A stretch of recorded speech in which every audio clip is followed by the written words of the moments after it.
Hey everybody, it's Obtuse Lolcat back with more Let's Play Dark Souls. Last time we made it all the way through the Crystal Caves and to this boss room here, which means that this time, yep, it's boss time. But before I head on in there, see those the stone people who are all gray and spiky? Those are people who have been cursed. Because yes, this boss fight, if you're not careful, you'll get cursed. And if you look at my curse resist over there, it's at 95 now, which is not good, not bad. It could be better. So for this fight, I'm actually going to switch to Crimson Robes for my body and Crimson Waistcloth for my legs, just because I get 113 curse resist. You know, those 17 extra points might come in handy. Or 18. Whatever. They might come in handy here. Which is, you know, 113 is not as much curse resist as I'd like to have at this point, but since I opted to go to this area first, I don't have a whole lot of equipment that resist curse very well. So yeah, over there, that's the primordial crystal. We're gonna have to break that, and then we'll be able to damage Seath. But something special about this fight for sorcerers. Seath, he's kind of like a dragon with massive tentacles for some reason, instead of legs. And the middle tentacle in the back is his tail. And if you very carefully keep on hitting the tip of his tail, you can cut it off and you get a weapon called the Moonlight Greatsword, which is fantastic for sorcerers such as myself. In fact, it's the reason I wanted to be sure to get 16th strength early on, as well as this shield and certain other shields. But yeah, so that is really cool. It's basically a greatsword that does pure magic damage, which is really neat. If you upgrade it enough, it sells it's either A or S with intelligence. I forget. But so, I'm not going to be going straight in and just going right for Seath in this fight. I'm actually going to be circling around him quite a bit and trying to get hits in on his tail so that I can break it off. And it can be quite difficult to do. It can take me many multiple tries to do it depending on how skillfully I carry this out. So we'll see how that goes. If it starts to get ridiculous, I'll definitely edit it out or fast forward and play funny music or something, I don't know. But hopefully it won't come to that. But now that I've got all that explaining out of the way, without any further ado, it's boss time. Here we go. Smash. First it's cutscene time though, of course.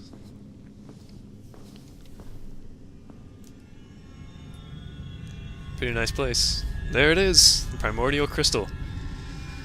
Looks very smashable. Whoa. Yeah, Seath can also fly, apparently. Which I guess kind of makes sense, because he is a dragon. He's got those pretty butterfly wings. Damn, that's an awesome cutscene. Yep, this is Seath the Scaleless. So first thing you want to do, don't try to attack him right away. Just come over here and smash the crystal. But one way that you can try to get his tail is if you let him come over here and smash the crystal with his own attack, and then you sprint around behind him, because once the crystal breaks, he sort of does this like pain animation. As you can see, he just broke the crystal himself, so I'm gonna sprint around to the back here, try to get a couple hits in.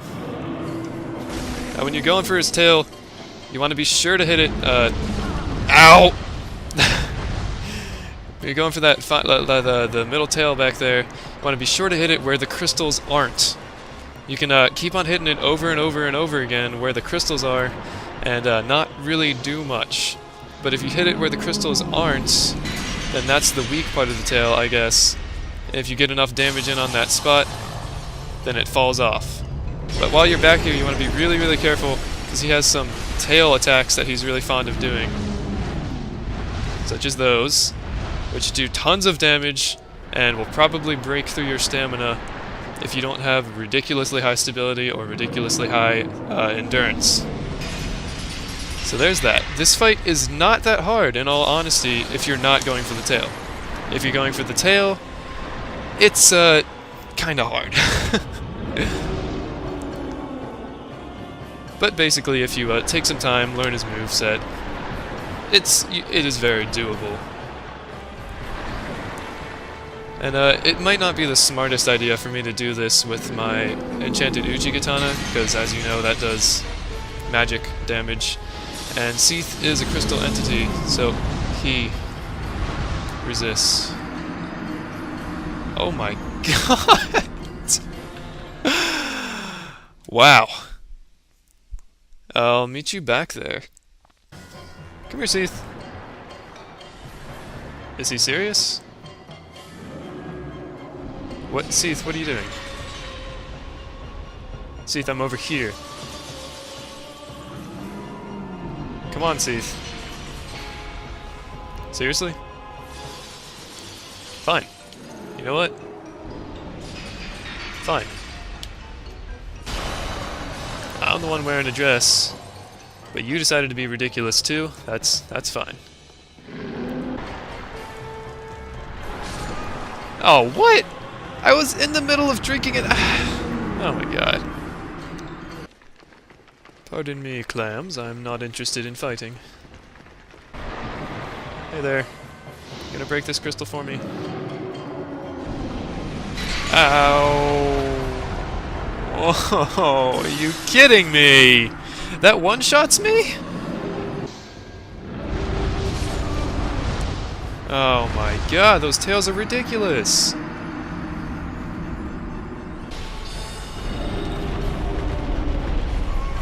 No! Come on! That's ridiculous! Jeez. Come on, Seath.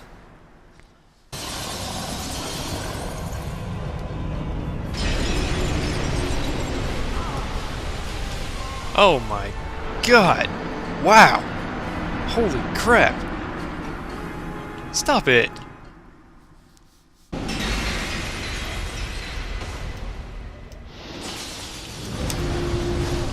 No! I was so close! No!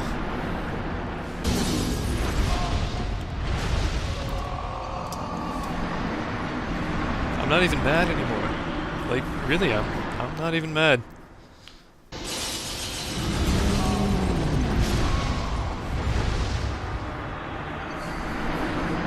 Nope. Still not mad.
Yes! Oh my god! Finally! Oh man! Holy crap, did that... do you know how long I've been recording, viewers? I've been recording for 1 hour, 7 minutes, and 32 seconds. An hour and 7 minutes and 32... I really hope you guys appreciate this, because that was... that was extremely hard to do with only 8 vitality and the crappy resources that I had. As you can see, I switched to the halberd because my Uchi just wasn't putting out the kind of damage that I needed to get his tail off. But now I can finally have a real fight with you, Seath. After all that crap. Wonderful. Yeah. Honestly, it's taken me longer to get the Moonlight Greatsword than that before. Which is really sad, but it's true. It's the first time that I tried to get a Moonlight Greatsword on a Sorcerer, took me about 3 hours. So this time it only took me 1 hour and 7 minutes. Which is, wow, that's That's gonna take up... That's gonna be hard for me to edit. But I did it. And it was worth it. I did it, and I did it solo. Holy crap. That was intense. Oh, get out of there. I don't know how much of my deaths I'm gonna show, but as you can imagine, 1 hour and 7 minutes, I died quite a bit, maybe like 7 to 10 times. But now, just gonna take him out the normal way. Basically, the way I like to take him out, get real up close and personal with his tentacles up here. He has trouble hitting you when you're up close to him here like this. But if he starts to do that attack, that's his AoE, and it can do tons and tons of damage. As why did I just use a flask? As you might be able to see, depending on how many deaths I keep in. But that attack is one of the ones that can one-shot me. That one and the tail ones, basically. Man, I do not remember it being that difficult. Oh well. That's the thing about Dark Souls. It is incredibly difficult, but in the end, because of that difficulty, well, you feel good for having succeeded. And I definitely feel good right now. I went through quite a few different stages of armor when I was trying to figure out an approach for this. I started out with that Crimson armor, I went to the antiquated sets, then I decided I don't really need that much curse resist. What I need is physical resist so that I can possibly survive some of those attacks that have been one-shotting me. So I swapped out the bellowing. There we go. He's dead. See, he's really, really not that tough if you're not going for the Moonlight Greatsword. But if you are going for the Moonlight Greatsword, he can be extremely tough. Just not as tough, but extremely annoying. Yeah, that was quite an experience. God. So, I switched my Bellowing Dragon Crest ring to Havel's ring, so I could wear some of Havel's armor, get some physical defense. Even though I only have 200, it was enough to make me not be one-shot by a whole bunch of his attacks. So, this bonfire right here, it shows up after you beat him, and we got that Lord Soul Shard. Where is that? It's under keys, isn't it? Yeah. Bequeath the Lord Soul Shard, Soul of Seath the Scaleless. That's one of 4 souls that we need to put into the Lord Vessel to open up the pathway to the first flame and Gwyn. You know, beat the game, in other words. So, yeah. And now that we've beaten him, this bonfire shows up here. But, if you remember, there's some stuff that I still want to get from Big Hat Logan. Some very nice stuff that maybe would have helped me in this boss fight. Not in getting the tail, so it's not that big a deal, but, you know, just cool stuff. One sec, I'm going to change my equipment back to the way it was before that boss fight. Alright, there we go. Back in my old, comfortable clothes. Even if they are not very curse resistant or that much physical resistance, I don't need that for a bit, since that was just for the boss fight there. So let's go talk to Big Hat Logan. Hey, how's it going? Oh, hello there. Where have you been? I have been torturing myself for 1 hour and 7 minutes. It was quite fun. But now that we're here and we have a decent amount of money, we're going to want to buy out his whole stock. Now, I'm 13,000 short with the souls from Seath, but I do believe I have some soul items that should be able to patch that up. Let's see here. Yep, that'll be enough. Just barely enough. It's 5,000 and a 10,000, I believe. Unless one of them's 8. Is this 8 or 5? Oh, it's 8,000. Not bad. So yes, this will give me enough to get that Crystal Soul Spear. You really are very diligent. Oh, I understand. We are in the midst of a revolution. A revolution! A revolution in the ways of sorcery, indeed. And with that, that is our final sorcery from Big Hat Logan. The Crystal Soul Spear, which is really nice. That sorcery allows you to output the most damage in one shot from any sorcery in the game.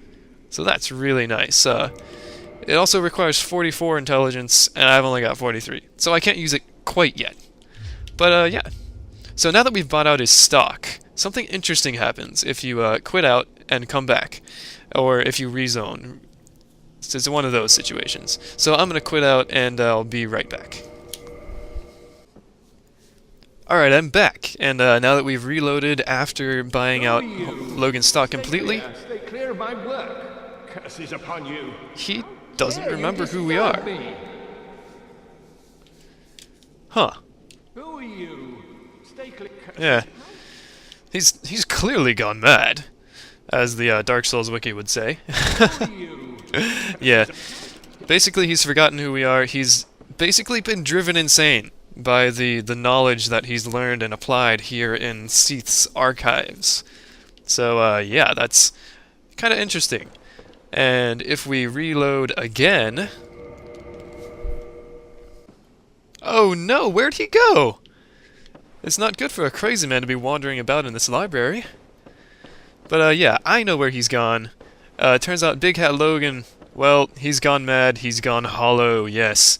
So, we have to go find him. He is somewhere in the archives. In fact, he is in the first room where we fought Seath the Scaleless, you know, the one where you couldn't win. So basically, what I'm going to do is I'm going to head over to that room, and I'll meet you guys there. Actually, while I'm on my way there, let me give you a brief demo of the Moonlight Greatsword that we worked so incredibly hard for and so incredibly long for. As you can see, it's a greatsword, and it's a very wide greatsword.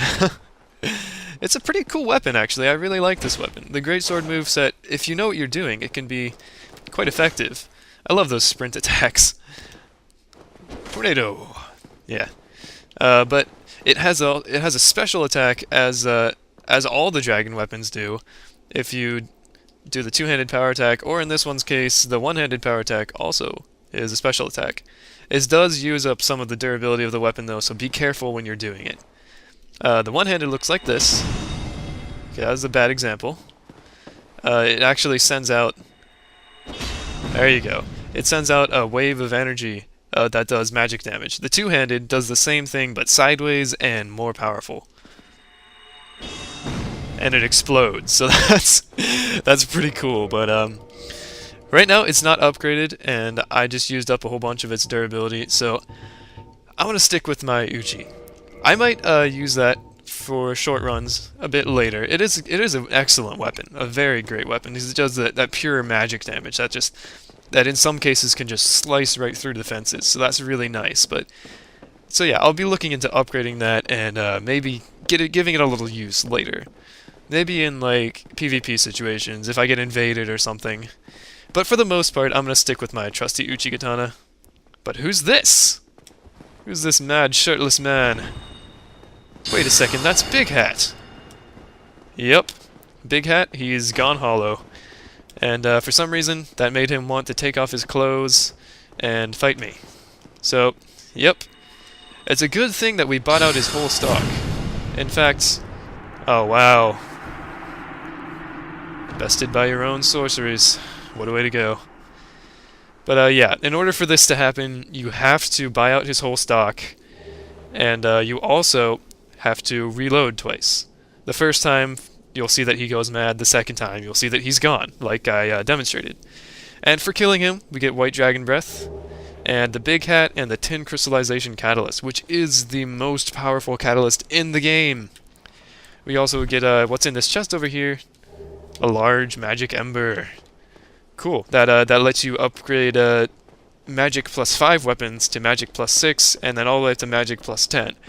But as you know, I opted to go for the Enchanted pathway instead of the Magic pathway. So I really don't have a use for that. But if you walk around up here, there's a shiny over here that you would be very interested in picking up. The Soul of a Great Hero. Yeah, that's the highest normal soul item in the game. It gives you 20,000. And I think this is I think this is one of 2 in the game. I might be wrong, but I'm pretty sure you can only get 2 per playthrough, and this is one of them. So that's pretty nice. That Tin Crystallization Catalyst. As you can see, its Magijust is 278 compared to my Sorcerer's Catalyst 216. So, yeah, that's quite a bit better than mine. However, if you use it, it halves your casts. See, I had 9 homing crystal soul masses. When I start using it, I had 4. It does give you incredible damage, but it also halves your cast. So in PvP situations, it might be a good idea. But for the most part, for PvE, it's generally not a good idea. And so that's really all the time I want to spend on this episode. Thank you guys so much for watching. It might end up being a long episode, it might end up being short. I really have no idea.